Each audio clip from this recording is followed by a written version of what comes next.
英語聞き流しリスニング、英語テキストと MP3 ダウンロード、その他の物語はホームページからお聞きいただけます。88thpp.com 88thpp.com Chapter 26. In which are continued the refinements wherewith Don Quixote played the part of a lover in the Sierra Morena. Returning to the proceedings of him of the rueful countenance when he found himself alone, the history says that when Don Quixote had completed the performance of the somersaults or capers, naked from the waist down and clothed from the waist up, and saw that Sancho had gone off without waiting to see any more crazy feats, he climbed up to the top of a high rock, and there set himself to consider what he had several times before considered without ever coming to any conclusion on the point, namely whether it would be better and more to his purpose to imitate the outrageous madness of Roland, or the melancholy madness of Amadis, and communing with himself he said, "What wonder is it if Roland was so good a knight and so valiant as everyone says he was, when, after all, he was enchanted, and nobody could kill him save by thrusting a corking pin into the sole of his foot, and he always wore shoes with 7 iron soles." Though cunning devices did not avail him against Bernardo del Carpio, who knew all about them and strangled him in his arms at Roncesvalles. But putting the question of his valor aside, let us come to his losing his wits, for certain it is that he did lose them in consequence of the proofs he discovered at the fountain, and the intelligence the shepherd gave him of Angelica having slept more than 2 siestas with Medoro, a little curly-headed Moor, and page to a Grammont. If he was persuaded that this was true, and that his lady had wronged him, it is no wonder that he should have gone mad, but how am I to imitate him in his madness, unless I can imitate him in the cause of it? For my Dulcinea, I will venture to swear, never saw a Moor in her life, as he is, in his proper costume, and she is this day as the mother that bore her, and I should plainly be doing her a wrong if, fancying anything else, I were to go mad with the same kind of madness as Roland the Furious. On the other hand, I see that Amadis of Gaul, without losing his senses and without doing anything mad, acquired as a lover as much fame as the most famous, for, according to his history, on finding himself rejected by his lady Oriana, who had ordered him not to appear in her presence until it should be her pleasure, all he did was to retire to the Pena Pobre in company with a hermit, and there he took his fill of weeping until heaven sent him relief in the midst of his great grief and need. And if this be true, as it is, why should I now take the trouble to strip stark naked, or do mischief to these trees which have done me no harm, or why am I to disturb the clear waters of these brooks which will give me to drink whenever I have a mind? Long live the memory of Amadis, and let him be imitated so far as is possible by Don Quixote of La Mancha, of whom it will be said, as was said of the other, that if he did not achieve great things, he died in attempting them, and if I am not repulsed or rejected by my Dulcinea, it is enough for me, as I have said, to be absent from her. And so, now to business, come to my memory ye deeds of Amadis, and show me how I am to begin to imitate you. I know already that what he chiefly did was to pray and commend himself to God, but what am I to do for a rosary, for I have not got one? And then it occurred to him how he might make one, and that was by tearing a great strip off the tail of his shirt which hung down, and making 11 knots on it, one bigger than the rest, and this served him for a rosary all the time he was there, during which he repeated countless Ave Marias. But what distressed him greatly was not having another hermit there to confess him and receive consolation from, and so he solaced himself with pacing up and down the little meadow, and writing and carving on the bark of the trees and on the fine sand a multitude of verses all in harmony with his sadness, and some in praise of Dulcinea, but, when he was found there afterwards, the only ones completely legible that could be discovered were those that follow here. Greater than ye on the mountainside that grow, ye green things all, trees, shrubs, and bushes, are ye aweary of the woe that this poor aching bosom crushes? If it disturb you, and I owe some reparation, it may be a defense for me to let you know Don Quixote's tears are on the flow, and all for distant Dulcinea del Toboso. The lealest lover time can show, doomed for a lady love to languish, among these solitudes doth go, a prey to every kind of anguish. Why love should like a spiteful foe thus use him, he hath no idea, but hogsheads full, this doth he know. Don Quixote's tears are on the flow, and all for distant Dulcinea del Toboso. Adventure seeking doth he go up rugged heights, down rocky valleys, but hill or dale, or high or low, mishap attendeth all his sallies. Love still pursues him to and fro, and plies his cruel scourge, me. A relentless fate, an endless woe. Don Quixote's tears are on the flow, and all for distant Dulcinea del Toboso. The addition of del Toboso to Dulcinea's name gave rise to no little laughter among those who found the above lines, for they suspected Don Quixote must have fancied that unless he added del Toboso when he introduced the name of Dulcinea the verse would be unintelligible, which was indeed the fact, as he himself afterwards admitted. He wrote many more, but, as has been said, these 3 verses were all that could be plainly and perfectly deciphered. In this way, and in sighing and calling on the fawns and satyrs of the woods and the nymphs of the streams, and echo, moist and mournful, to answer, console, and hear him, as well as in looking for herbs to sustain him, he passed his time until Sancho's return, and had that been delayed 3 weeks, as it was 3 days, the knight of the rueful countenance would have worn such an altered countenance that the mother that bore him would not have known him, and here it will be well to leave him, wrapped up in sighs and verses, to relate how Sancho Panza fared on his mission. As for him, coming out upon the high road, he made for El Toboso, and the next day reached the inn where the mishap of the blanket had befallen him. As soon as he recognized it, he felt as if he were once more living through the air, and he could not bring himself to enter it, though it was an hour when he might well have done so, for it was dinner time, and he longed to taste something hot, as it had been all cold fare with him for many days past. This craving drove him to draw near to the inn, still undecided whether to go in or not, and as he was hesitating there came out 2 persons who at once recognized him, and said one to the other, "Señor licentiate, is not he on the horse there Sancho Panza who, our adventurer's housekeeper told us, went off with her master as esquire?" "So it is," said the licentiate, "and that is our friend Don Quixote's horse, and if they knew him so well it was because they were the curate and the barber of his own village, the same who had carried out the scrutiny and sentence upon the books, and as soon as they recognized Sancho Panza and Rocinante, being anxious to hear of Don Quixote, they approached, and calling him by his name the curate said, 'Friend Sancho Panza, where is your master?' Sancho recognized them at once, and determined to keep secret the place and circumstances where and under which he had left his master, so he replied that his master was engaged in a certain quarter on a certain matter of great importance to him which he could not disclose for the eyes in his head. "Nay, nay," said the barber, "if you don't tell us where he is, Sancho Panza, we will suspect, as we suspect already, that you have murdered and robbed him, for here you are mounted on his horse. In fact, you must produce the master of the hack, or else take the consequences." "There is no need of threats with me," said Sancho, "for I am not a man to rob or murder anybody. Let his own fate, or God who made him, kill each one. My master is engaged very much to his taste doing penance in the midst of these mountains." And then, offhand and without stopping, he told them how he had left him, what adventures had befallen him, and how he was carrying a letter to the lady Dulcinea del Toboso, the daughter of Lorenzo Corchuelo, with whom he was over head and ears in love. They were both amazed at what Sancho Panza told them, for though they were aware of Don Quixote's madness and the nature of it, each time they heard of it they were filled with fresh wonder. They then asked Sancho Panza to show them the letter he was carrying to the lady Dulcinea del Toboso. He said it was written in a notebook, and that his master's directions were that he should have it copied on paper at the first village he came to. On this the curate said if he showed it to him, he himself would make a fair copy of it. Sancho put his hand into his bosom in search of the notebook but could not find it, nor, if he had been searching until now, could he have found it, for Don Quixote had kept it, and had never given it to him, nor had he himself thought of asking for it. When Sancho discovered he could not find the book his face grew deadly pale, and in great haste he again felt his body all over, and seeing plainly it was not to be found, without more ado he seized his beard with both hands and plucked away half of it, and then, as quick as he could and without stopping, gave himself 6 cuffs on the face and nose till they were bathed in blood. Seeing this, the curate and the barber asked him what had happened to him that he gave himself such rough treatment. "What should happen to me?" replied Sancho, "but to have lost from one hand to the other, in a moment, 3 ass colts, each of them like a castle." "How is that?" said the barber. "I have lost the notebook," said Sancho, "that contained the letter to Dulcinea, and an order signed by my master in which he directed his niece to give me 3 ass colts out of 4 or 5 he had at home, and he then told them about the loss of Dapple."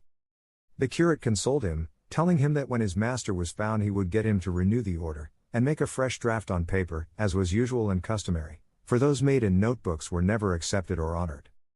Sancho comforted himself with this, and said if that were so the loss of Dulcinea's letter did not trouble him much, for he had it almost by heart, and it could be taken down from him wherever and whenever they liked. "Repeat it then, Sancho," said the barber, "and we will write it down afterwards." Sancho Panza stopped to scratch his head to bring back the letter to his memory, and balanced himself now on one foot, now the other, one moment staring at the ground, the next at the sky, and after having half gnawed off the end of a finger and kept them in suspense waiting for him to begin, he said, after a long pause, "By God, Señor Licentiate, devil a thing can I recollect of the letter, but it said at the beginning, exalted and scrubbing lady." "It cannot have said scrubbing," said the barber, "but superhuman or sovereign." "That is it," said Sancho, Then, as well as I remember, it went on, the wounded and wanting of sleep, and the pierced, kisses your worship's hands, ungrateful and very unrecognized fair one, and it said something or other about health and sickness that he was sending her, and from that it went tailing off until it ended with yours till death, the knight of the rueful countenance. It gave them no little amusement, both of them, to see what a good memory Sancho had, and they complimented him greatly upon it, and begged him to repeat the letter a couple of times more, so that they too might get it by heart to write it out by and by.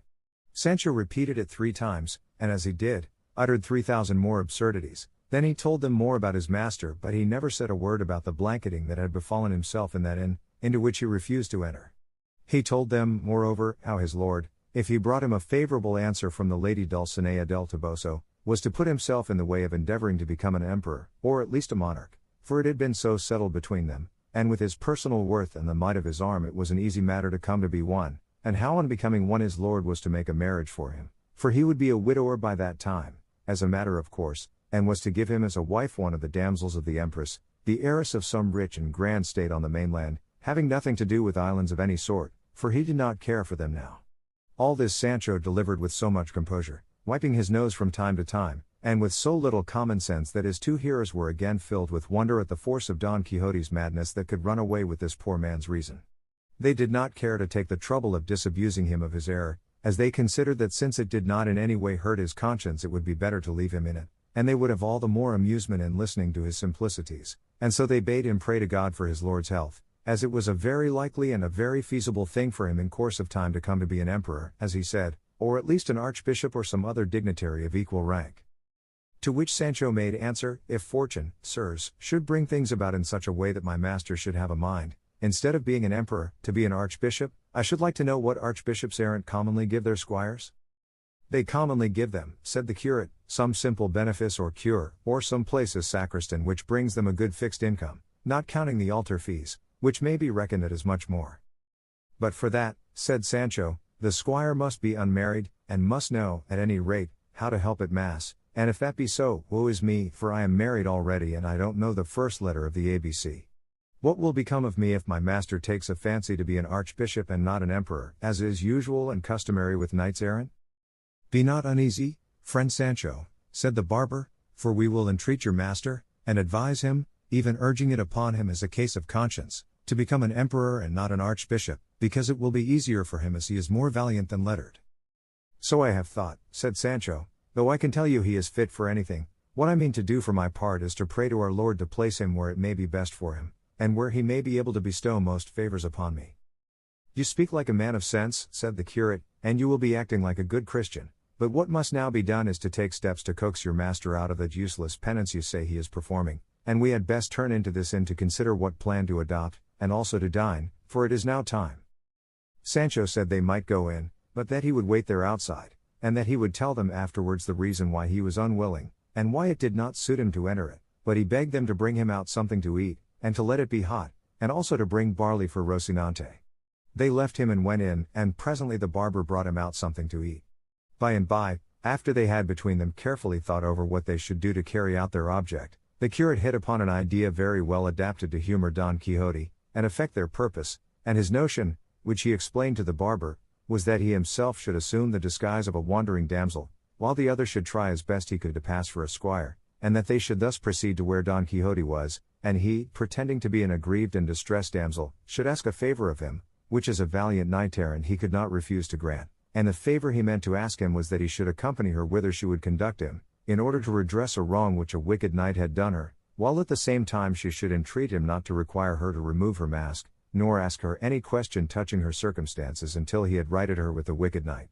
And he had no doubt that Don Quixote would comply with any request made in these terms, and that in this way they might remove him and take him to his own village, where they would endeavor to find out if his extraordinary madness admitted of any kind of remedy.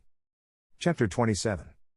Of how the curate and the barber proceeded with their scheme, together with other matters worthy of record in this great history. The curate's plan did not seem a bad one to the barber, but on the contrary so good that they immediately set about putting it in execution. They begged a petticoat and hood of the landlady, leaving her in pledge a new cassock of the curate's, and the barber made a beard out of a grey-brown or red oxtail in which the landlord used to stick his comb. The landlady asked them what they wanted these things for, and the curate told her in a few words about the madness of Don Quixote, and how this disguise was intended to get him away from the mountain where he then was. The landlord and landlady immediately came to the conclusion that the madman was their guest, the balsam man and master of the blanketed squire, and they told the curate all that had passed between him and them, not omitting what Sancho had been so silent about. Finally the landlady dressed up the curate in a style that left nothing to be desired. She put on him a cloth petticoat with black velvet stripes a palm broad, all slashed, and a bodice of green velvet set off by a binding of white satin, which as well as the petticoat must have been made in the time of King Wamba. The curate would not let them hood him, but put on his head a little quilted linen cap which he used for a nightcap, and bound his forehead with a strip of black silk, while with another he made a mask with which he concealed his beard and face very well. He then put on his hat, which was broad enough to serve him for an umbrella, and enveloping himself in his cloak seated himself woman fashion on his mule, while the barber mounted his with a beard down to the waist of mingled red and white, for it was, as has been said, the tail of a clay-red ox. They took leave of all, and of the good Maritornes, who, sinner as she was, promised to pray a rosary of prayers that God might grant them success in such an arduous and Christian undertaking as that they had in hand. But hardly had he sallied forth from the inn when it struck the curate that he was doing wrong in rigging himself out in that fashion, as it was an indecorous thing for a priest to dress himself that way even though much might depend upon it, and saying so to the barber he begged him to change dresses, as it was fitter he should be the distressed damsel, while he himself would play the squire's part, which would be less derogatory to his dignity, otherwise he was resolved to have nothing more to do with the matter, and let the devil take Don Quixote. Just at this moment Sancho came up, and on seeing the pair in such a costume he was unable to restrain his laughter. The barber, however, agreed to do as the curate wished, and, altering their plan, the curate went on to instruct him how to play his part and what to say to Don Quixote to induce and compel him to come with them and give up his fancy for the place he had chosen for his idle penance. The barber told him he could manage it properly without any instruction, and as he did not care to dress himself up until they were near where Don Quixote was, he folded up the garments, and the curate adjusted his beard, and they set out under the guidance of Sancho Panza, who went along telling them of the encounter with the madman they met in the Sierra, saying nothing, however, about the finding of the valise and its contents, for with all his simplicity the lad was a trifle covetous.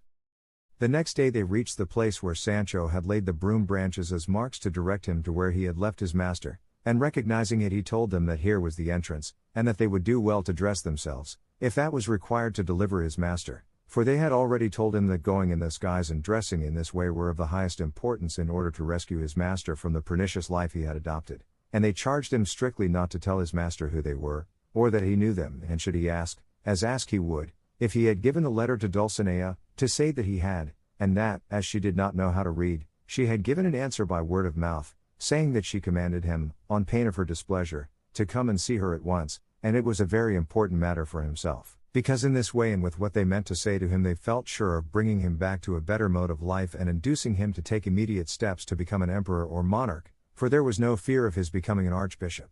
All this Sancho listened to and fixed it well in his memory, and thanked them heartily for intending to recommend his master to be an emperor instead of an archbishop, for he felt sure that in the way of bestowing rewards on their squires emperors could do more than archbishops errant. He said, too, that it would be as well for him to go on before them to find him, and give him his lady's answer, for that perhaps might be enough to bring him away from the place without putting them to all this trouble. They approved of what Sancho proposed, and resolved to wait for him until he brought back word of having found his master. Sancho pushed on into the glens of the Sierra, leaving them in one through which there flowed a little gentle rivulet, and where the rocks and trees afforded a cool and grateful shade. It was an August day with all the heat of one, and the heat in those parts is intense, and the hour was 3 in the afternoon, all which made the spot the more inviting and tempted them to wait there for Sancho's return, which they did. They were reposing, then, in this shade, when a voice unaccompanied by the notes of any instrument, but sweet and pleasing in its tone, reached their ears, at which they were not a little astonished, as the place did not seem to them likely quarters for one who sang so well, for though it is often said that shepherds of rare voice are to be found in the woods and fields, this is rather a flight of the poet's fancy than the truth. And still more surprised were they when they perceived that what they heard sung were the verses not of rustic shepherds, but of the polished wits of the city, and so it proved, for the verses they heard were these. Greater than what makes my quest of happiness seem vain? Disdain. What bids me to abandon hope of ease? Jealousies. What holds my heart in anguish of suspense? Absence. If that be so, then for my grief where shall I turn to seek relief, when hope on every side lies slain by absence, jealousies, disdain? What the prime cause of all my woe doth prove? Love. What at my glory ever looks askance? Chance. Whence is permission to afflict me given? Heaven. If that be so, I but await the stroke of a resistless fate, since, working for my woe, these three, love, chance, and heaven, in league I see. What must I do to find a remedy? What is the lure for love when coy and strange? Change. What, if all fail, will cure the heart of sadness? Madness. If that be so, it is but folly to seek a cure for melancholy. Ask where it lies, the answer saith in change, in madness, or in death. The hour, the summer season, the solitary place, the voice and skill of the singer, all contributed to the wonder and delight of the two listeners, who remained still waiting to hear something more. Finding, however, that the silence continued some little time, they resolved to go in search of the musician who sang with so fine a voice, but just as they were about to do so they were checked by the same voice, which once more fell upon their ears, singing this.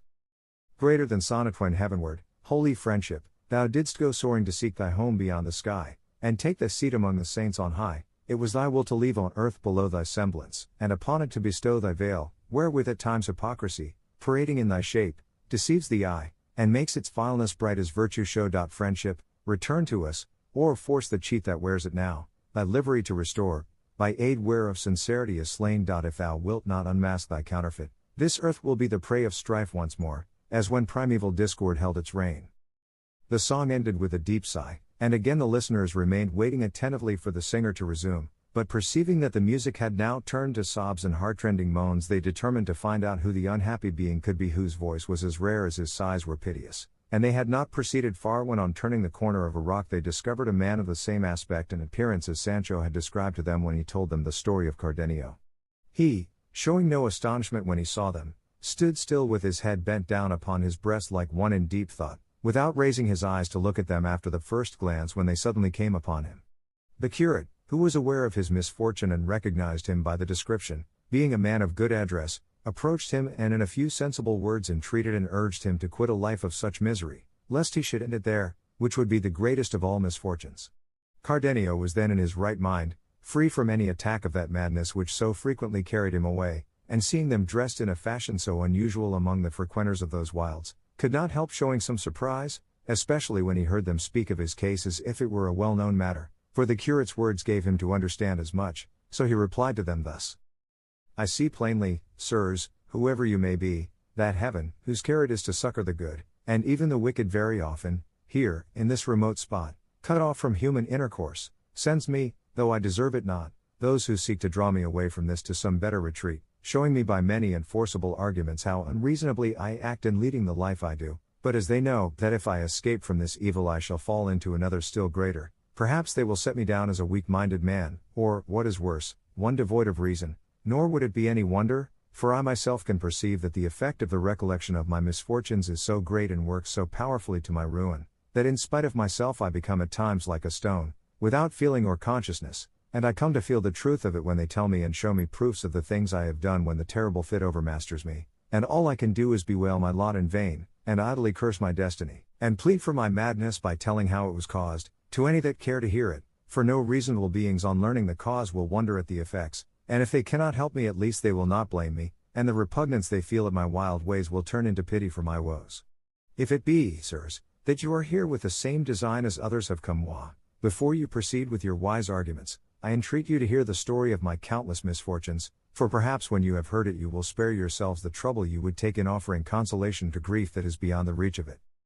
As they, both of them, desired nothing more than to hear from his own lips the cause of his suffering, they entreated him to tell it, promising not to do anything for his relief or comfort that he did not wish, and thereupon the unhappy gentleman began his sad story in nearly the same words and manner in which he had related it to Don Quixote and the goatherd a few days before, when, through Master Elizabeth, and Don Quixote's scrupulous observance of what was due to chivalry, the tale was left unfinished, as this history has already recorded, but now fortunately the mad fit kept off, allowed him to tell it to the end, and so, coming to the incident of the note which Don Fernando had found in the volume of Amadis of Gaul, Cardenio said that he remembered it perfectly and that it was in these words. Greater than Lucinda to Cardenio. Greater than every day I discover merits in you that oblige and compel me to hold you in higher estimation. So if you desire to relieve me of this obligation without cost to my honor, you may easily do so. I have a father who knows you and loves me dearly, who without putting any constraint on my inclination will grant what will be reasonable for you to have, if it be that you value me as you say and as I believe you do. By this letter I was induced, as I told you, to demand Lucinda for my wife, and it was through it that Lucinda came to be regarded by Don Fernando as one of the most discreet and prudent women of the day, and this letter it was that suggested his design of ruining me before mine could be carried into effect. I told Don Fernando that all Lucinda's father was waiting for was that mine should ask her of him, which I did not dare to suggest to him, fearing that he would not consent to do so, not because he did not know perfectly well the rank, goodness, virtue, and beauty of Lucinda, and that she had qualities that would do honor to any family in Spain, but because I was aware that he did not wish me to marry so soon, before seeing what the Duke Ricardo would do for me. In short, I told him I did not venture to mention it to my father, as well on account of that difficulty, as of many others that discouraged me, though I knew not well what they were, only that it seemed to me that what I desired was never to come to pass. To all this Don Fernando answered that he would take it upon himself to speak to my father, and persuade him to speak to Lucinda's father. Oh, ambitious Marius! Oh, cruel Catiline! Oh, wicked Sylla! Oh, Phidias gone alone! Oh, treacherous Velito! Oh, vindictive Julian! Oh, covetous Judas! Traitor, cruel, vindictive, and perfidious, wherein had this poor wretch failed in his fidelity, who with such frankness showed thee the secrets and the joys of his heart? What offense did I commit? What words did I utter, or what counsels did I give that had not the furtherance of thy honor and welfare for their aim? But, woe is me, wherefore do I complain? For sure it is that when misfortunes spring from the stars, descending from on high, they fall upon us with such fury and violence that no power on earth can check their course nor human device stay their coming. Who could have thought that Don Fernando, a high-born gentleman, intelligent, bound to me by gratitude for my services, one that could win the object of his love wherever he might set his affections, could have become so obdurate, as they say, as to rob me of my one ewe lamb that was not even yet in my possession? But laying aside these useless and unavailing reflections, let us take up the broken thread of my unhappy story. To proceed, then, Don Fernando, finding my presence an obstacle to the execution of his treacherous and wicked design, resolved to send me to his elder brother under the pretext of asking money from him to pay for 6 horses which, purposely, and with the sole object of sending me away that he might the better carry out his infernal scheme, he had purchased the very day he offered to speak to my father, and the price of which he now desired me to fetch. Could I have anticipated this treachery? Could I by any chance have suspected it? Nay, so far from that, I offered with the greatest pleasure to go at once, in my satisfaction at the good bargain that had been made. That night I spoke with Lucinda, and told her what had been agreed upon with Don Fernando, and how I had strong hopes of our fair and reasonable wishes being realized. She, as unsuspicious as I was of the treachery of Don Fernando, bade me try to return speedily, as she believed the fulfillment of our desires would be delayed only so long as my father put off speaking to hers. I know not why it was that on saying this to me her eyes filled with tears, and there came a lump in her throat that prevented her from uttering a word of many more that it seemed to me she was striving to say to me. I was astonished at this unusual turn, which I never before observed in her. For we always conversed, whenever good fortune and my ingenuity gave us the chance, with the greatest gaiety and cheerfulness, mingling tears, sighs, jealousies, doubts, or fears with our words. It was all on my part a eulogy of my good fortune that heaven should have given her to me for my mistress. I glorified her beauty, I extolled her worth and her understanding, and she paid me back by praising in me what in her love for me she thought worthy of praise, and besides we had 100,000 trifles and doings of our neighbors and acquaintances to talk about, and the utmost extent of my boldness was to take, almost by force, one of her fair white hands and carry it to my lips, as well as the closeness of the low grating that separated us allowed me. But the night before the unhappy day of my departure she wept, she moaned, she sighed, and she withdrew, leaving me filled with perplexity and amazement, overwhelmed at the sight of such strange and affecting signs of grief and sorrow in Lucinda. But not to dash my hopes, I ascribed it all to the depth of her love for me and the pain that separation gives those who love tenderly. At last I took my departure, sad and dejected, my heart filled with fancies and suspicions, but not knowing well what it was I suspected or fancied, plain omens pointing to the sad event and misfortune that was awaiting me. I reached the place whither I had been sent, gave the letter to Don Fernando's brother, and was kindly received but not promptly dismissed, for he desired me to wait, very much against my will, 8 days in some place where the Duke his father was not likely to see me, as his brother wrote that the money was to be sent without his knowledge, all of which was a scheme of the treacherous Don Fernando, for his brother had no one of money to enable him to dispatch me at once. The command was one that exposed me to the temptation of disobeying it, as it seemed to me impossible to endure life for so many days separated from Lucinda, especially after leaving her in the sorrowful mood I have described to you. Nevertheless, as a dutiful servant I obeyed, though I felt it would be at the cost of my well-being. But 4 days later there came a man in quest of me with a letter which he gave me, and which by the address I perceived to be from Lucinda, as the writing was hers. I opened it with fear and trepidation, persuaded that it must be something serious that had impelled her to write to me when at a distance, as she seldom did so when I was near. Before reading it I asked the man who it was that had given it to him, and how long he had been upon the road. He told me that as he happened to be passing through one of the streets of the city at the hour of noon, a very beautiful lady called to him from a window, and with tears in her eyes said to him hurriedly, "Brother, if you are, as you seem to be, a Christian, for the love of God I entreat you to have this letter dispatched without a moment's delay to the place and person named in the address, all which is well known, and by this you will render a great service to our Lord, and that you may be at no inconvenience in doing so, take what is in this handkerchief." And said he, with this she threw me a handkerchief out of the window in which were tied up 100 reals and this gold ring which I bring here together with the letter I have given you. And then without waiting for any answer she left the window, though not before she saw me take the letter and the handkerchief, and I had by signs let her know that I would do as she bade me, and so, seeing myself so well paid for the trouble I would have in bringing it to you, and knowing by the address that it was to you it was sent, for, Señor, I know you very well, and also unable to resist that beautiful lady's tears, I resolved to trust no one else, but to come myself and give it to you, and in 16 hours from the time when it was given me I have made the journey, which, as you know, is 18 leagues. All the while the good-natured improvised courier was telling me this, I hung upon his words, my legs trembling under me so that I could scarcely stand. However, I opened the letter and read these words. "The promise Don Fernando gave you to urge your father to speak to mine, he has fulfilled much more to his own satisfaction than to your advantage. I have to tell you, Señor, that he has demanded me for a wife, and my father, led away by what he considers Don Fernando's superiority over you, has favored his suit so cordially, that in 2 days hence the betrothal is to take place with such secrecy and so privately that the only witnesses are to be the heavens above and a few of the household. Picture to yourself the state I am in, judge if it be urgent for you to come, the issue of the affair will show you whether I love you or not. God grant this may come to your hand before mine shall be forced to link itself with his who keeps so the faith that he has pledged." Such, in brief, were the words of the letter, words that made me set out at once without waiting any longer for reply or money, for I now saw clearly that it was not the purchase of horses but of his own pleasure that had made Don Fernando send me to his brother.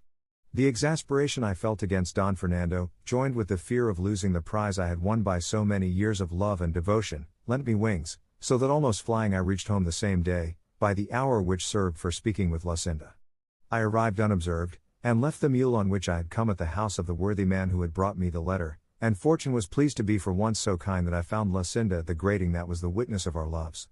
She recognized me at once, and I her, but not as she ought to have recognized me, or I her. But who is there in the world that can boast of having fathomed or understood the wavering mind and unstable nature of a woman?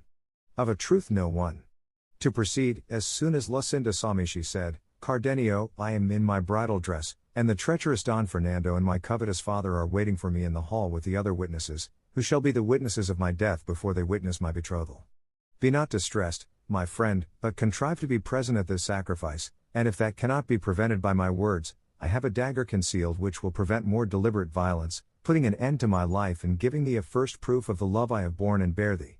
I replied to her distractedly and hastily, in fear lest I should not have time to reply, "May thy words be verified by thy deeds, lady, and if thou hast a dagger to save thy honor, I have a sword to defend thee or kill myself if fortune be against us." I think she could not have heard all these words, for I perceived that they called her away in haste, as the bridegroom was waiting. Now the night of my sorrow set in, the sun of my happiness went down, I felt my eyes bereft of sight, my mind of reason. I could not enter the house, nor was I capable of any movement, but reflecting how important it was that I should be present at what might take place on the occasion, I nerved myself as best I could and went in, for I well knew all the entrances and outlets, and besides, with the confusion that in secret pervaded the house no one took notice of me, so, without being seen, I found an opportunity of placing myself in the recess formed by a window of the hall itself, and concealed by the ends and borders of 2 tapestries, from between which I could, without being seen, see all that took place in the room. Who could describe the agitation of heart I suffered as I stood there, the thoughts that came to me, the reflections that passed through my mind? They were such as cannot be, nor were it well they should be, told. Suffice it to say that the bridegroom entered the hall in his usual dress, without ornament of any kind. As groomsman he had with him a cousin of Lucinda's, and except the servants of the house there was no one else in the chamber. Soon afterwards Lucinda came out from an antechamber, attended by her mother and 2 of her damsels, arrayed and adorned as became her rank and beauty, and in full festival and ceremonial attire. My anxiety and distraction did not allow me to observe or notice particularly what she wore. I could only perceive the colors, which were crimson and white, and the glitter of the gems and jewels on her head dress and apparel, surpassed by the rare beauty of her lovely auburn hair that vying with the precious stones and the light of the 4 torches that stood in the hall shone with a brighter gleam than all. O memory, mortal foe of my peace! What bring before me now the incomparable beauty of that adored enemy of mine? Were it not better, cruel memory, to remind me and recall what she then did, that stirred by a wrong so glaring I may seek, if not vengeance now, at least to rid myself of life? Be not weary, sirs, of listening to these digressions. My sorrow is not one of those that can or should be told tersely and briefly, for to me each incident seems to call for many words. To this the curate replied that not only were they not weary of listening to him, but that the details he mentioned interested them greatly, being of a kind by no means to be omitted and deserving of the same attention as the main story. To proceed, then, continued Cardenio, all being assembled in the hall, the priest of the parish came in, and as he took the pair by the hand to perform the requisite ceremony, at the words, "Will you, Señora Lucinda, take Señor Don Fernando, here present, for your lawful husband, as the Holy Mother Church ordains?" I thrust my head and neck out from between the tapestries, and with eager ears and throbbing heart set myself to listen to Lucinda's answer, awaiting in her reply the sentence of death or the grant of life. Oh, that I had but dared at that moment to rush forward crying aloud, "Lucinda, Lucinda! Have a care what thou dost, remember what thou owest me, bethink thee thou art mine and canst not be another's, reflect that thy utterance of yes and the end of my life will come at the same instant. Oh, treacherous Don Fernando! Robber of my glory, death of my life! What seekest thou? Remember that thou canst not as a Christian attain the object of thy wishes, for Lucinda is my bride, and I am her husband. Fool that I am!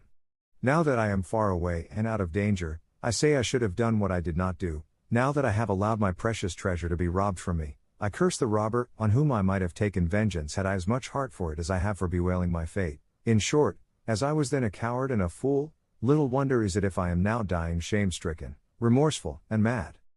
The priest stood waiting for the answer of Lucinda, who for a long time withheld it, and just as I thought she was taking out the dagger to save her honor, or struggling for words to make some declaration of the truth on my behalf, I heard her say in a faint and feeble voice, "I will." Don Fernando said the same, and giving her the ring they stood linked by a knot that could never be loosed.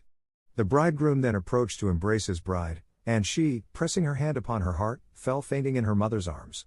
It only remains now for me to tell you the state I was in when in the consent that I heard I saw all my hopes mocked, the words and promises of Lucinda proved falsehoods, and the recovery of the prize I had that instant lost rendered impossible forever. I stood stupefied, wholly abandoned, it seemed, by heaven, declared the enemy of the earth that bore me, the air refusing me breath for my sighs, the water moisture for my tears. It was only the fire that gathered strength so that my whole frame glowed with rage and jealousy. They were all thrown into confusion by Lucinda's fainting, and as her mother was unlacing her to give her air, a sealed paper was discovered in her bosom which Don Fernando seized at once and began to read by the light of one of the torches. As soon as he had read it, he seated himself in a chair, leaning his cheek on his hand in the attitude of one deep in thought, without taking any part in the efforts that were being made to recover his bride from her fainting fit. Seeing all the household in confusion, I ventured to come out regardless whether I were seen or not, and determined, if I were, to do some frenzied deed that would prove to all the world the righteous indignation of my breast and the punishment of the treacherous Don Fernando, and even in that of the fickle fainting traitress. But my fate, doubtless reserving me for greater sorrows, if such there be, so ordered it that just then I had enough and to spare of that reason which has since been wanting to me, and so, without seeking to take vengeance on my greatest enemies, which might have been easily taken, as all thought of me was so far from their minds, I resolved to take it upon myself, and on myself to inflict the pain they deserved, perhaps with even greater severity than I should have dealt out to them had I then slain them, for sudden pain is soon over, but that which is protracted by tortures is ever slain without ending life. In a word, I quitted the house and reached that of the man with whom I had left my mule. I made him saddle it for me, mounted without bidding him farewell, and rode out of the city, like another lot, not daring to turn my head to look back upon it. And when I found myself alone in the open country, screened by the darkness of the night, and tempted by the stillness to give vent to my grief without apprehension or fear of being heard or seen, then I broke silence and lifted up my voice in maledictions upon Lucinda and Don Fernando, as if I could thus avenge the wrong they had done me. I called her cruel, ungrateful, false, thankless, but above all covetous, since the wealth of my enemy had blinded the eyes of her affection, and turned it from me to transfer it to one to whom fortune had been more generous and liberal. And yet, in the midst of this outburst of execration and upbraiding, I found excuses for her, saying it was no wonder that a young girl in the seclusion of her parents' house, trained and schooled to obey them always, should have been ready to yield to their wishes when they offered her for a husband a gentleman of such distinction, wealth, and noble birth, that if she had refused to accept him she would have been thought out of her senses, or to have set her affection elsewhere, a suspicion injurious to her fair name and fame. But then again, I said, had she declared I was her husband, they would have seen that in choosing me she had not chosen so ill but that they might excuse her, for before Don Fernando had made his offer, they themselves could not have desired, if their desires had been ruled by reason, a more eligible husband for their daughter than I was, and she, before taking the last fatal step of giving her hand, might easily have said that I had already given her mine, for I should have come forward to support any assertion of hers to that effect. In short, I came to the conclusion that feeble love, little reflection, great ambition, and a craving for rank, had made her forget the words with which she had deceived me, encouraged and supported by my firm hopes and honorable passion.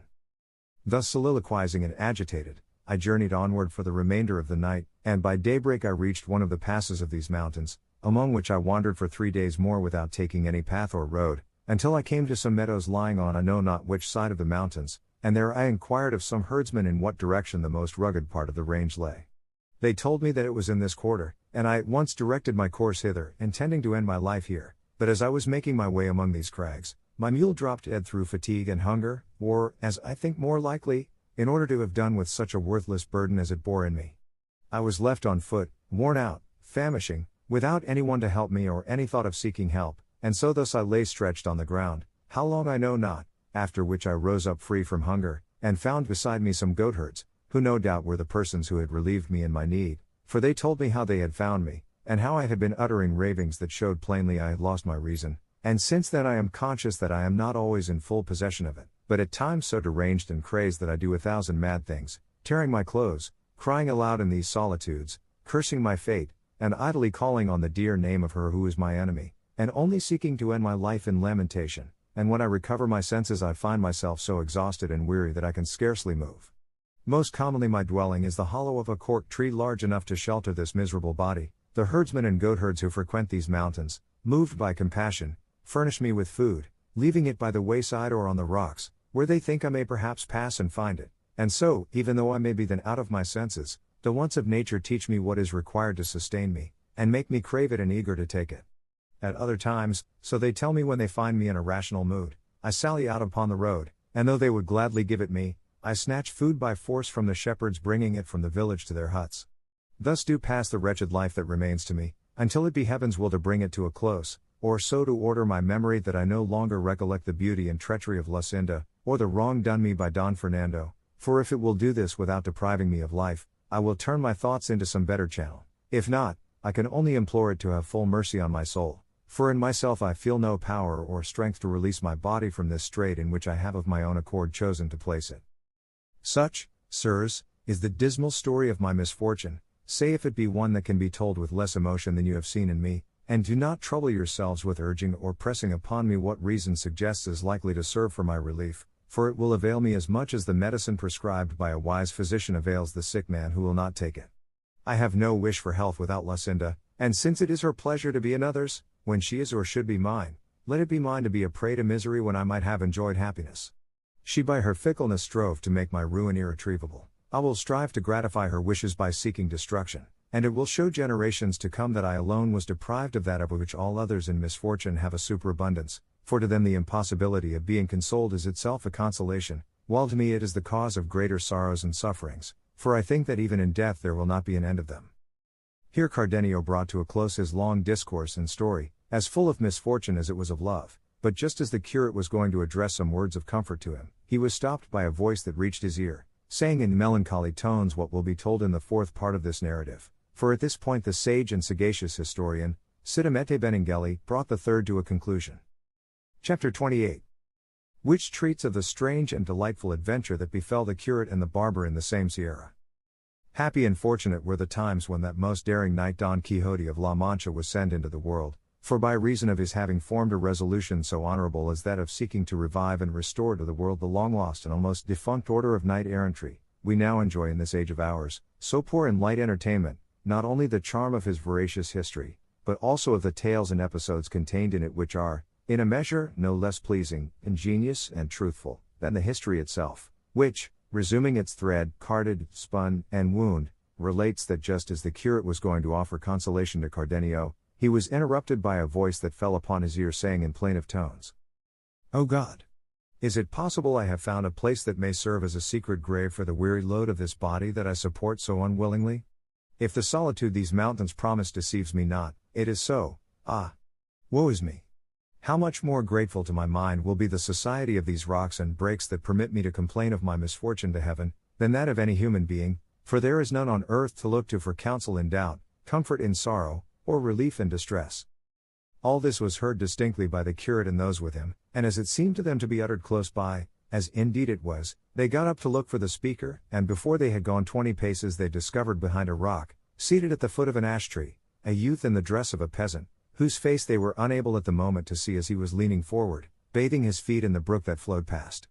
They approached so silently that he did not perceive them, being fully occupied in bathing his feet, which were so fair that they looked like two pieces of shining crystal brought forth among the other stones of the brook. The whiteness and beauty of these feet struck them with surprise, for they did not seem to have been made to crush clods or to follow the plough and the oxen as their owner's dress suggested, and so, finding they had not been noticed, the curate, who was in front, made a sign to the other two to conceal themselves behind some fragments of rock that lay there, which they did, observing closely what the youth was about. He had on a loose double-skirted dark brown jacket bound tight to his body with a white cloth. He wore besides breeches and gaiters of brown cloth, and on his head a brown montera, and he had the gaiters turned up as far as the middle of the leg, which verily seemed to be of pure alabaster. As soon as he had done bathing his beautiful feet, he wiped them with a towel he took from under the montera, on taking off which he raised his face, and those who were watching him had an opportunity of seeing a beauty so exquisite that Cardenio said to the curate in a whisper, "As this is not Lucinda, it is no human creature but a divine being." The youth then took off the montera, and shaking his head from side to side there broke loose and spread out a mass of hair that the beams of the sun might have envied. By this they knew that what had seemed a peasant was a lovely woman, nay the most beautiful the eyes of two of them had ever beheld, or even Cardenio's if they had not seen and known Lucinda, for he afterwards declared that only the beauty of Lucinda could compare with this. The long auburn tresses not only covered her shoulders, but such was their length and abundance, concealed her all round beneath their masses, so that except the feet nothing of her form was visible. She now used her hands as a comb, and if her feet had seemed like bits of crystal in the water, her hands looked like pieces of driven snow among her locks, all which increased not only the admiration of the three beholders, but their anxiety to learn who she was.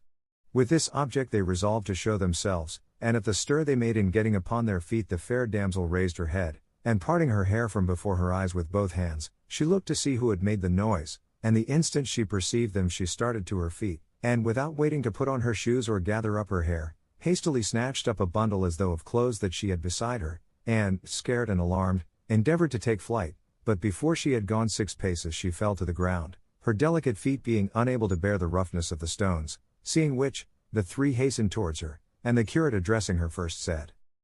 "Stay, Senora, whoever you may be, for those whom you see here only desire to be of service to you. You have no need to attempt a flight so heedless, for neither can your feet bear it, nor we allow it." Taken by surprise and bewildered, she made no reply to these words. They, however, came towards her, and the curate taking her hand went on to say, "What your dress would hide, Senora, is made known to us by your hair, a clear proof that it can be no trifling cause that has disguised your beauty in a garb so unworthy of it, and sent it into solitudes like these where we have had the good fortune to find you, if not to relieve your distress, at least to offer you comfort, for no distress, so long as life lasts, can be so oppressive or reach such a height as to make the sufferer refuse to listen to comfort offered with good intention. And so, Senora, or Senor, or whatever you prefer to be, dismiss the fears that our appearance has caused you and make us acquainted with your good or evil fortunes, for from all of us together, or from each one of us, you will receive sympathy in your trouble." While the curate was speaking, the disguised damsel stood as if spellbound, looking at them without opening her lips or uttering a word, just like a village rustic to whom something strange that he has never seen before has been suddenly shown. But on the curate addressing some further words to the same effect to her, sighing deeply she broke silence and said, "Since the solitude of these mountains has been unable to conceal me, and the escape of my disheveled tresses will not allow my tongue to deal in falsehoods, it would be idle for me now to make any further pretense of what, if you were to believe me, you would believe more out of courtesy than for any other reason. This being so, I say I thank you, sirs, for the offer you have made me, which places me under the obligation of complying with the request you have made of me, though I fear the account I shall give you of my misfortunes will excite in you as much concern as compassion, for you will be unable to suggest anything to remedy them or any consolation to alleviate them. However, that my honor may not be left a matter of doubt in your minds, now that you have discovered me to be a woman, and see that I am young, alone, and in this dress, things that taken together or separately would be enough to destroy any good name, I feel bound to tell what I would willingly keep secret if I could.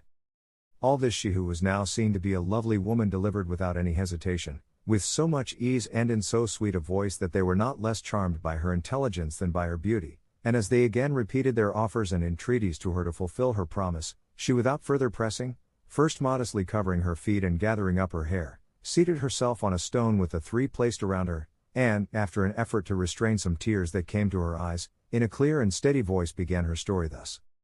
In this Andalusia there is a town from which a duke takes a title which makes him one of those that are called grandees of Spain. This nobleman has two sons, the elder heir to his dignity and apparently to his good qualities, the younger heir to I know not what, unless it be the treachery of Valido and the falsehood of Gonalone.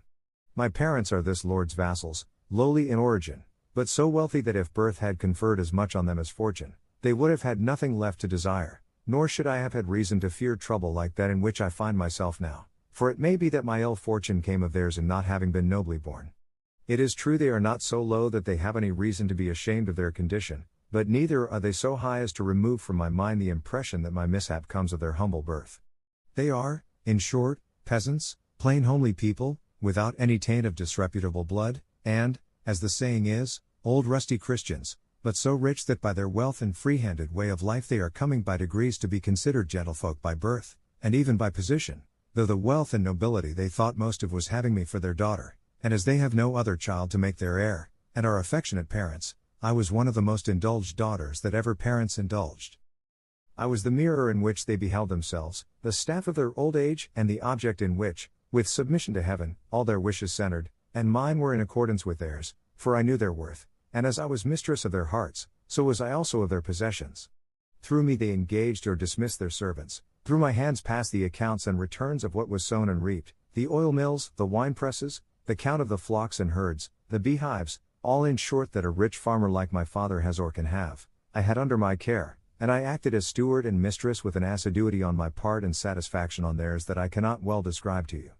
The leisure hours left to me after I had given the requisite orders to the head shepherds, overseers, and other laborers, I passed in such employments as are not only allowable but necessary for young girls, those that the needle, embroidery cushion, and spinning will usually afford, and if to refresh my mind I quitted them for a while, I found recreation in reading some devotional book or playing the harp, for experience taught me that music soothes the troubled mind and relieves weariness of spirit.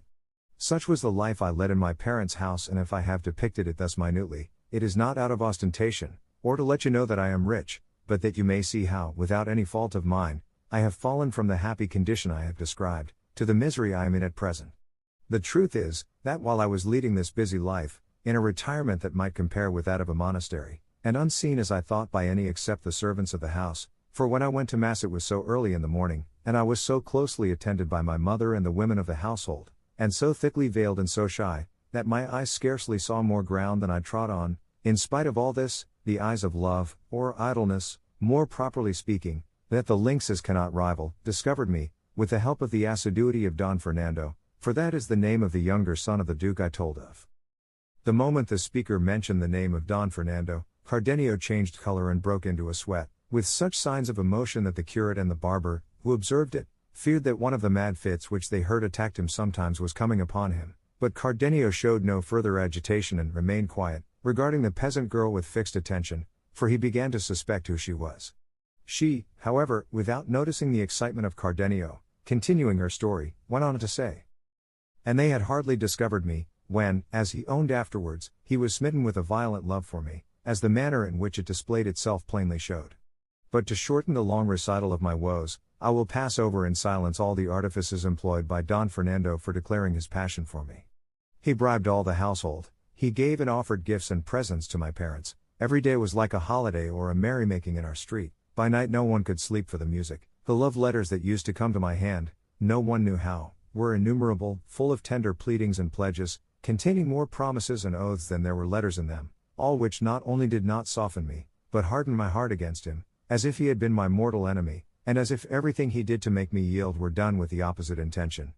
Not that the hybrid bearing of Don Fernando was disagreeable to me, or that I found his importunities wearisome, for it gave me a certain sort of satisfaction to find myself so sought and prized by a gentleman of such distinction, and I was not displeased at seeing my praises in his letters, for however ugly we women may be, it seems to me it always pleases us to hear ourselves called beautiful, but that my own sense of right was opposed to all this, as well as the repeated advice of my parents, who now very plainly perceived Don Fernando's purpose, for he cared very little if all the world knew it.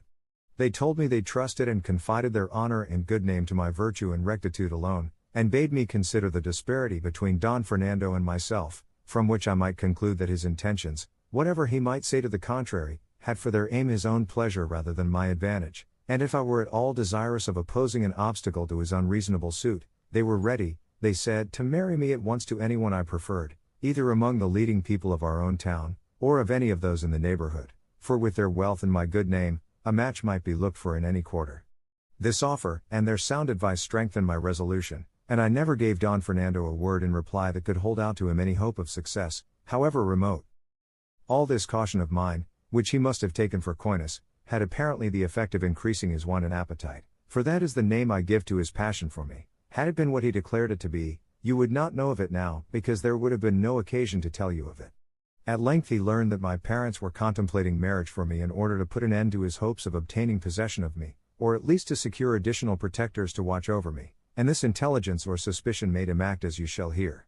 One night, as I was in my chamber with no other companion than a damsel who waited on me, with the doors carefully locked lest my honor should be imperiled through any carelessness, I know not nor can conceive how it happened, but, with all this seclusion and these precautions, and in the solitude and silence of my retirement, I found him standing before me, a vision that so astounded me that it deprived my eyes of sight, and my tongue of speech. I had no power to utter a cry, nor, I think, did he give me time to utter one, as he immediately approached me, and taking me in his arms, for, overwhelmed as I was powerless, I say, to help myself, he began to make such professions to me that I know not how falsehood could have had the power of dressing them up to seem so like truth, and the traitor contrived that his tears should vouch for his words, and his sighs for his sincerity. I, a poor young creature alone, ill-versed among my people in cases such as this, began, I know not how, to think all these lying protestations true, though without being moved by his sighs and tears to anything more than pure compassion, and so, as the first feeling of bewilderment passed away, and I began in some degree to recover myself, I said to him with more courage than I thought I could have possessed, if, as I am now in your arms, Signor, I were in the claws of a fierce lion, and my deliverance could be procured by doing or saying anything to the prejudice of my honor, it would no more be in my power to do it or say it, than it would be possible that what was should not have been. So then, if you hold my body clasped in your arms, I hold my soul secured by virtuous intentions, very different from yours, as you will see if you attempt to carry them into effect by force. I am your vassal, but I am not your slave. Your nobility neither has nor should have any right to dishonor or degrade my humble birth, and low-born peasant as I am, I have my self-respect as much as you, a lord and gentleman. With me your violence will be to no purpose, your wealth will have no weight, your words will have no power to deceive me, nor your sighs or tears to soften me. Were I to see any of the things I speak of in him whom my parents gave me as a husband, his will should be mine, and mine should be bounded by his, and my honor being preserved even though my inclinations were not would willingly yield him what you, Señor, would now obtain by force, and this I say lest you should suppose that any but my lawful husband shall ever win anything of me. If that, said this disloyal gentleman, be the only scruple you feel, fairest Dorothea, for that is the name of this unhappy being, see here I give you my hand to be yours, and let heaven, from which nothing is hid, and this image of Our Lady you have here, be witnesses of this pledge. When Cardenio heard her say she was called Dorothea, he showed fresh agitation and felt convinced of the truth of his former suspicion, but he was unwilling to interrupt the story, and wished to hear the end of what he already all but knew, so he merely said, "What? Is Dorothea your name, Signora? I have heard of another of the same name who can perhaps match your misfortunes. But proceed, by and by I may tell you something that will astonish you as much as it will excite your compassion." Dorothea was struck by Cardenio's words as well as by his strange and miserable attire, and begged him if he knew anything concerning her to tell it to her at once, for if fortune had left her any blessing it was courage to bear whatever calamity might fall upon her, as she felt sure that none could reach her capable of increasing in any degree what she endured already.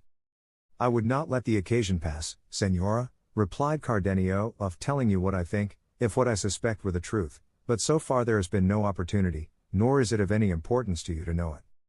"Be it as it may," replied Dorothea, "what happened in my story was that Don Fernando, taking an image that stood in the chamber, placed it as a witness of our betrothal, and with the most binding words and extravagant oaths gave me his promise to become my husband, though before he had made an end of pledging himself I bade him consider well what he was doing, and think of the anger his father would feel at seeing him married to a peasant girl and one of his vassals. I told him not to let my beauty, such as it was, blind him, for that was not enough to furnish an excuse for his transgression, and if in the love he bore me he wished to do me any kindness, it would be to leave my lot to follow its course at the level my condition required, for marriages so unequal never brought happiness, nor did they continue long to afford the enjoyment they began with. All this that I have now repeated I said to him, and much more which I cannot recollect, but it had no effect in inducing him to forego his purpose. He who has no intention of paying does not trouble himself about difficulties when he is striking the bargain. At the same time I argued the matter briefly in my own mind, saying to myself, I shall not be the first who has risen through marriage from a lowly to a lofty station, nor will Don Fernando be the first whom beauty or, as is more likely, a blind attachment, has led to mate himself below his rank. Then, since I am introducing no new usage or practice, I may as well avail myself of the honor that chance offers me, for even though his inclination for me should not outlast the attainment of his wishes, I shall be, after all, his wife before God. And if I strive to repel him by scorn, I can see that, fair means failing, he is in a mood to use force, and I shall be left dishonored and without any means of proving my innocence to those who cannot know how innocently I have come to be in this position. For what arguments would persuade my parents that this gentleman entered my chamber without my consent? All these questions and answers passed through my mind in a moment, but the oaths of Don Fernando, the witnesses he appealed to, the tears he shed, and lastly the charms of his person and his high-bred grace, which, accompanied by such signs of genuine love, might well have conquered a heart even more free and coy than mine, these were the things that more than all began to influence me and lead me unawares to my ruin. I called my waiting maid to me, that there might be a witness on earth besides those in heaven, and again Don Fernando renewed and repeated his oaths, invoked as witnesses fresh saints in addition to the former ones, called down upon himself 1,000 curses hereafter should he fail to keep his promise, shed more tears, redoubled his sighs and pressed me closer in his arms, from which he had never allowed me to escape, and so I was left by my maid, and ceased to be one, and he became a traitor and a perjured man. The day which followed the night of my misfortune did not come so quickly, I imagine, as Don Fernando wished, for when desire has attained its object, the greatest pleasure is to fly from the scene of pleasure. I say so because Don Fernando made all haste to leave me, and by the adroitness of my maid, who was indeed the one who had admitted him, gained the street before daybreak, but on taking leave of me he told me, though not with as much earnestness and fervor as when he came, that I might rest assured of his faith and of the sanctity and sincerity of his oaths, and to confirm his words he drew a rich ring off his finger and placed it upon mine. He then took his departure and I was left, I know not whether sorrowful or happy. All I can say is, I was left agitated and troubled in mind and almost bewildered by what had taken place, and I had not the spirit, or else it did not occur to me, to chide my maid for the treachery she had been guilty of in concealing Don Fernando in my chamber, for as yet I was unable to make up my mind whether what had befallen me was for good or evil. I told Don Fernando at parting, that as I was now his, he might see me on other nights in the same way, until it should be his pleasure to let the matter become known, but, except the following night, he came no more, nor for more than a month could I catch a glimpse of him in the street or in church, while I wearied myself with watching for one, although I knew he was in the town, and almost every day went out hunting, a pastime he was very fond of. I remember well how sad and dreary those days and hours were to me. I remember well how I began to doubt as they went by, and even to lose confidence in the faith of Don Fernando, and I remember, too, how my maid heard those words in reproof of her audacity that she had not heard before, and how I was forced to put a constraint on my tears and on the expression of my countenance, not to give my parents cause to ask me why I was so melancholy, and drive me to invent falsehoods in reply. But all this was suddenly brought to an end, for the time came when all such considerations were disregarded, and there was no further question of honor, when my patience gave way and the secret of my heart became known abroad. The reason was, that a few days later it was reported in the town that Don Fernando had been married in a neighboring city to a maiden of rare beauty, the daughter of parents of distinguished position, though not so rich that her portion would entitle her to look for so brilliant a match. It was said, too, that her name was Lucinda, and that at the betrothal some strange things had happened. Cardenio heard the name of Lucinda, but he only shrugged his shoulders, bit his lips, bent his brows, and before long 2 streams of tears escaped from his eyes. Dorothea, however, did not interrupt her story, but went on in these words. This sad intelligence reached my ears, and, instead of being struck with a chill, with such wrath and fury did my heart burn that I scarcely restrained myself from rushing out into the streets, crying aloud and proclaiming openly the perfidy and treachery of which I was the victim. But this transport of rage was for the time checked by a resolution I formed, to be carried out the same night, and that was to assume this dress, which I got from a servant of my father's, one of the Zagals, as they are called in farmhouses, to whom I confided the whole of my misfortune, and whom I entreated to accompany me to the city where I heard my enemy was. He, though he remonstrated with me for my boldness, and condemned my resolution, when he saw me bent upon my purpose, offered to bear me company, as he said, to the end of the world. I at once packed up in a linen pillowcase a woman's dress, and some jewels and money to provide for emergencies, and in the silence of the night, without letting my treacherous maid know, I sallied forth from the house, accompanied by my servant and abundant anxieties, and on foot set out for the city, but borne as it were on wings by my eagerness to reach it, if not to prevent what I presumed to be already done, at least to call upon Don Fernando to tell me with what conscience he had done it. I reached my destination in 2 days and a half, and on entering the city inquired for the house of Lucinda's parents. The first person I asked gave me more in reply than I sought to know. He showed me the house, and told me all that had occurred at the betrothal of the daughter of the family, an affair of such notoriety in the city that it was the talk of every knot of idlers in the street.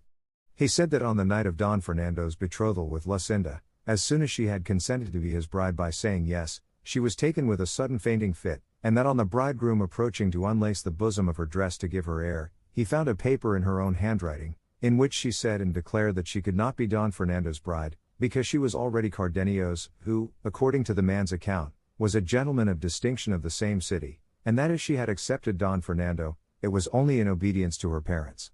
In short, he said, the words of the paper made it clear she meant to kill herself on the completion of the betrothal, and gave her reasons for putting an end to herself, all which was confirmed, it was said, by a dagger they found somewhere in her clothes. On seeing this, Don Fernando, persuaded that Lucinda had befooled, slighted and trifled with him, assailed her before she had recovered from her swoon, and tried to stab her with the dagger that had been found, and would have succeeded had not her parents and those who were present prevented him. It was said, moreover, that Don Fernando went away at once, and that Lucinda did not recover from her prostration until the next day, when she told her parents how she was really the bride of that Cardenio I have mentioned. I learned besides that Cardenio, according to report, had been present at the betrothal, and that upon seeing her betrothed contrary to his expectation, he had quitted the city in despair, leaving behind him a letter declaring the wrong Lucinda had done him, and his intention of going where no one should ever see him again. All this was a matter of notoriety in the city, and everyone spoke of it, especially when it became known that Lucinda was missing from her father's house and from the city, for she was not to be found anywhere, to the distraction of her parents, who knew not what steps to take to recover her.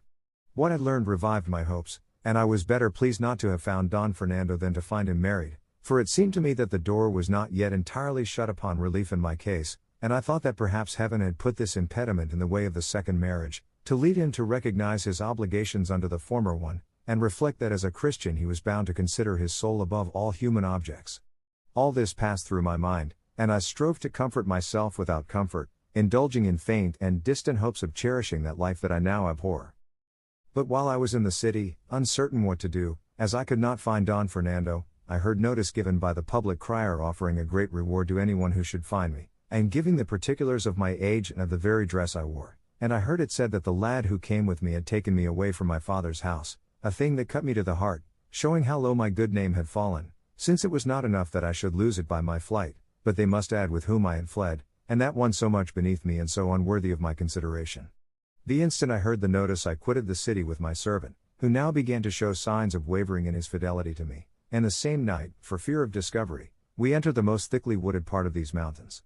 But, as is commonly said, one evil calls up another, and the end of one misfortune is apt to be the beginning of one still greater, and so it proved in my case, for my worthy servant, until then so faithful and trusty when he found me in this lonely spot, moved more by his own villainy than by my beauty, sought to take advantage of the opportunity which these solitudes seemed to present him, and with little shame and less fear of God and respect for me, began to make overtures to me, and finding that I replied to the effrontery of his proposals with justly severe language, he laid aside the entreaties which he had employed at first, and began to use violence.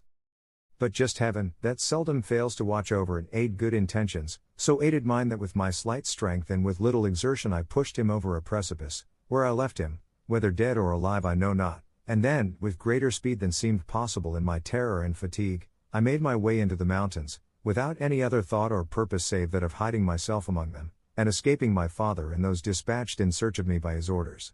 It is now I know not how many months since with this object I came here, where I met a herdsman who engaged me as his servant at a place in the heart of this sierra, and all this time I have been serving him as herd, striving to keep always afield to hide these locks which have now unexpectedly betrayed me. But all my care and pains were unavailing, for my master made the discovery that I was not a man, and harbored the same base designs as my servant, and as fortune does not always supply a remedy in cases of difficulty, and I had no precipice or ravine at hand down which to fling the master and cure his passion, as I had in the servant's case, I thought it a lesser evil to leave him and again conceal myself among these crags, than make trial of my strength and argument with him. So, as I say, once more I went into hiding to seek for some place where I might with sighs and tears implore heaven to have pity on my misery, and grant me help and strength to escape from it, or let me die among the solitudes, leaving no trace of an unhappy being who, by no fault of hers, has furnished matter for talk and scandal at home and abroad. 英語聞き流しリスニング、英語テキストと MP3 ダウンロード、その他の物語はホームページからお聞きいただけます。88thpp.com 88thpp.com